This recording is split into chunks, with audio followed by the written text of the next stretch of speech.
We're going to train some hip abduction. Abduction means taking the foot away from the midline if we were looking at the body straight on or from behind. We're kicking that foot from the ground up and away from us. And as we do so, we're dipping down through the contralateral shoulder. So right shoulder drops as left foot lifts. And we're replicating a kicking action here, but we're starting with this tripod of support so that we can focus on recruiting the right muscles in the hips and understanding the joint without the challenge of balance. This second variation, we're just coming to a bent leg position, keeping the knee and foot as high as possible throughout the entire movement and greasing the groove as we move from that flexed to extended hip in abduction. So this is how it then applies to a kick. Holding onto a rig, you'll hinge to the side and you'll kick your foot away from you and then do a little upward pulse to recruit muscle fibers a little bit more and to test whether you have space to move your hip. This is how you would do that in just a hovering liftoff, which is much more balance-based. It's quite challenging. And you'll notice that my standing leg foot is pointing pretty much away from my kicking foot. So my feet aren't parallel. There is like at least 90 degrees of turnout. And that's what enables me to hinge and tilt my body down low enough to lift that free leg up nice and high. It's going to be slightly different for everyone what position you choose, and this is why we have to learn about our hips and where we have joint space.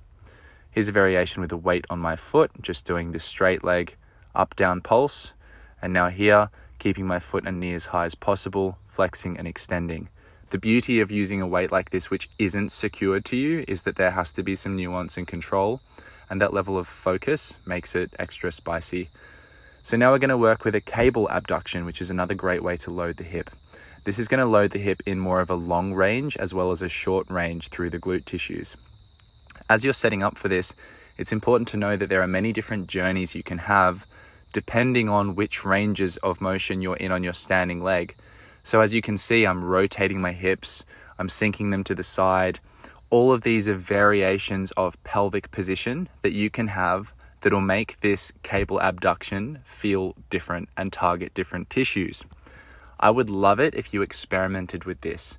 I want you to learn how to train different muscle groups in your hips without me just telling you exactly what to do.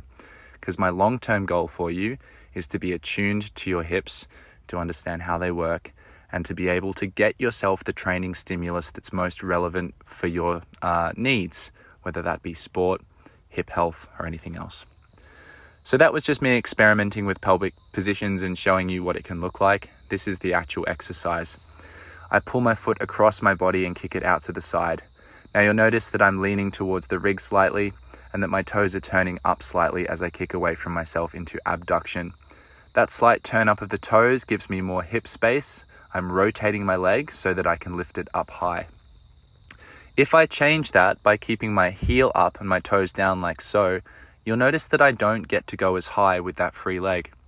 And that's because the rotation of my hip now does not allow the same joint space for me to exercise the same range.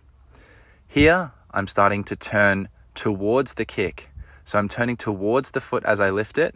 And you'll notice that if you try this, it uses more of a kind of hip flexor muscle group. I'm exaggerating it here. So because I'm turning towards the kick, I'm then moving into hip flexion, whereas if I stayed facing towards the rig, like so, I'm now working that free leg up into more hip extension. So within abduction, which is moving the hip away from the midline, we can rotate towards the pulling point or away from the pulling point for a different stimulus.